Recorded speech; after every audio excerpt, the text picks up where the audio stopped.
just Thank you. jump right into some questions here. Let's go to Jack Raczynski from Com Radio. Jack.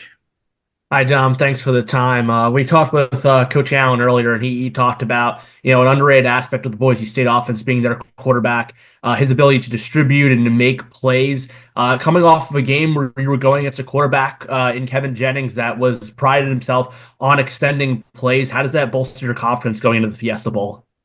Really just doing our job. I mean, coming down to at the end of the day, their quarterback fits well in their system, and us doing our job at a high level, getting pressure on him, making him leave the pocket, to make him put him in situations where he has to throw the ball.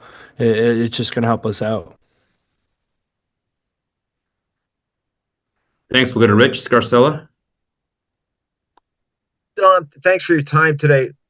We've talked to obviously other guys on defense, talked to Coach Allen, and they all talk about your unselfishness and your willingness to do anything. Where does that come from? That willingness to do anything that you're asked to do, and how would you describe your role in the team? Kobe just called you a mini Tyler Warren on defense.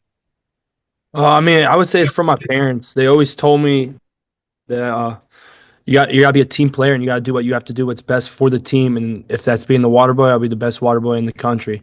It comes down to anything. I mean, if they want me to play D line, I'll play D line. If they want me to play safety, I'll play safety. And just being able to have that relationship with like the defense, and they understand like I'm gonna do my job.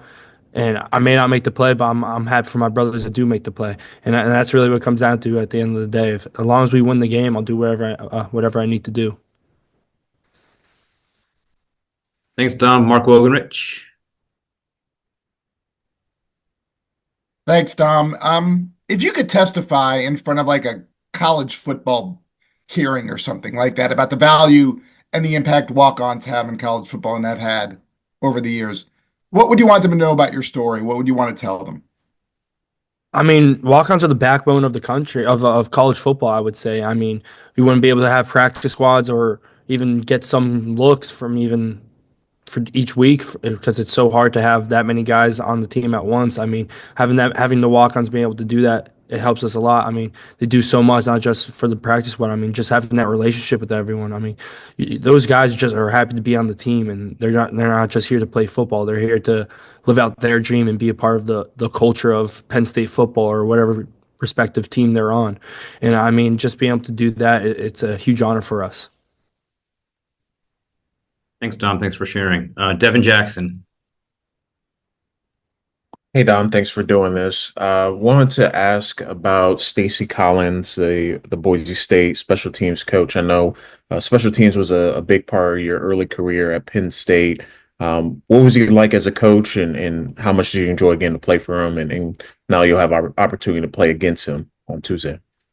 Coach Collins was my guy. I mean, we had a great relationship. I mean, just being able to talk with him, we'd go eat at his house. I mean, being able to meet his family. I mean, we had a good relationship, and I mean, he decided to move on and do better things, and I'm excited for him. I'm happy for him, and I'm proud for him.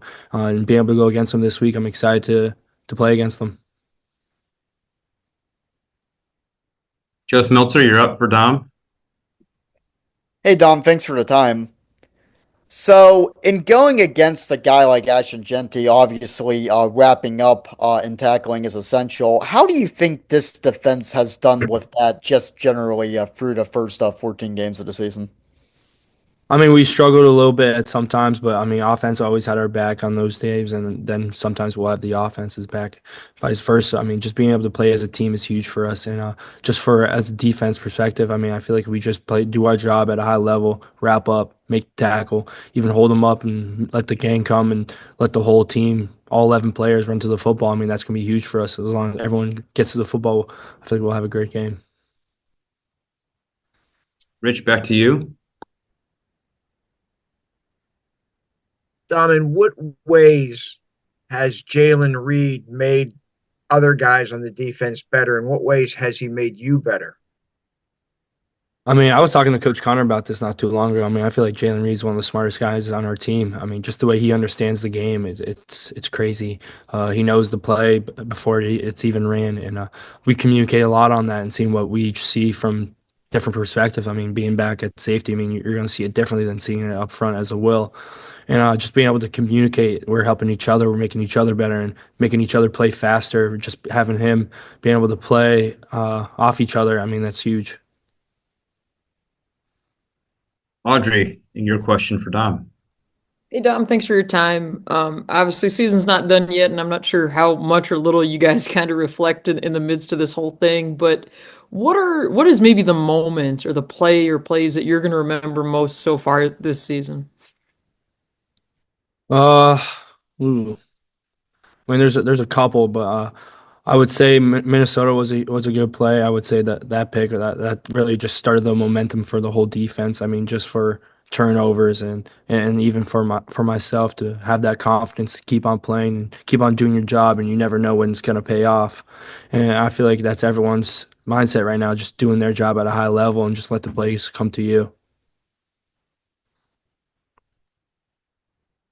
Joe Smeltzer.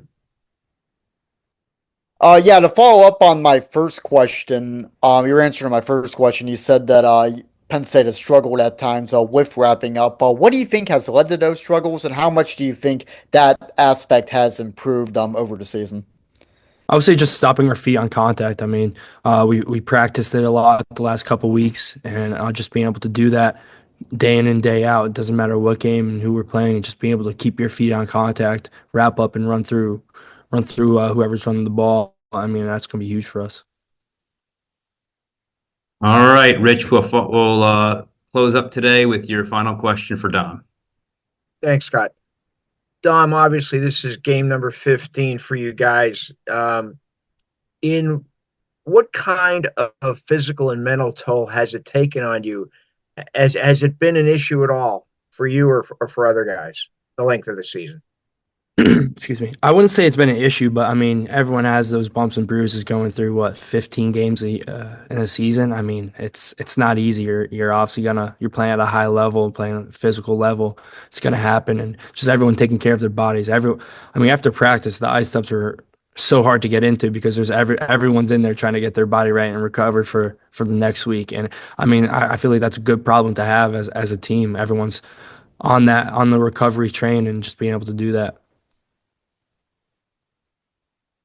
Fantastic. Well, speaking of game 15, we look forward to having Penn State in their game 15 here on the 31st at 5:30 local time, 7:30 Eastern time. Dom, thanks for your time. We'll see you tomorrow here in Arizona, and then again on the field on Tuesday night. Thank you.